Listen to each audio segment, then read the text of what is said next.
সংগঠনের বাংলাদেশ জাতীয়তাবাদী ছাত্রদল ৫ আগস্ট পরবর্তী সময় থেকে যে ইতিবাচক রাজনীতির সূচনা করেছে, সেই ইতিবাচক রাজনীতিতে আকৃষ্ট হয়ে ঢাকা বিশ্ববিদ্যালয়ের শত শত শিক্ষার্থী বাংলাদেশের জাতীয়তাবাদী আদর্শে বিশ্বাসী হয়ে তারা কিন্তু আমাদের রাজনীতির পতাকা তলে এসেছে এবং আমাদের সাথে দীর্ঘদিন ধরে প্রায় ১ বছরের বেশি সময় এবং জুলাই আগস্ট গণঅভ্যুত্থানের আগে থেকেই যারা আমাদের সাথে সম্পৃক্ত ছিল তাদেরকে নিয়ে কিন্তু আমরা আমাদের রাজনৈতিক কর্মকাণ্ড পরিচালনা করছি।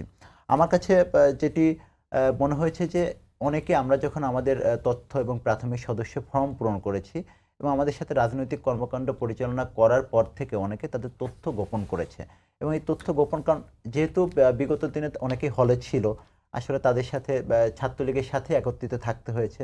বিভিন্ন ধরনের ছবি তাদের আছে। আমরা গতকালকে কমিটি দেওয়ার পরে অনেকের বিরুদ্ধে এই ধরনের অভিযোগ এসেছে। আমরা কিন্তু এই ব্যাপারে জিরো টলারেন্স, আমরা কিন্তু সাথে সাথে তাৎক্ষণিকভাবে ৬ জনকে অব্যাহতি প্রদান করেছি এবং একই সাথে আমরা একটি তদন্ত কমিটি গঠন করেছি যারা আমাদেরকে রিপোর্ট দিবে। সেই রিপোর্টের ভিত্তিতে এই ধরনের শিক্ষার্থীদের নিপীড়নের সাথে যারা জড়িত, ছাত্রলীগের সাথে জড়িত, তাদের বিরুদ্ধে আমরা শাস্তিমূলক ব্যবস্থা গ্রহণ করব।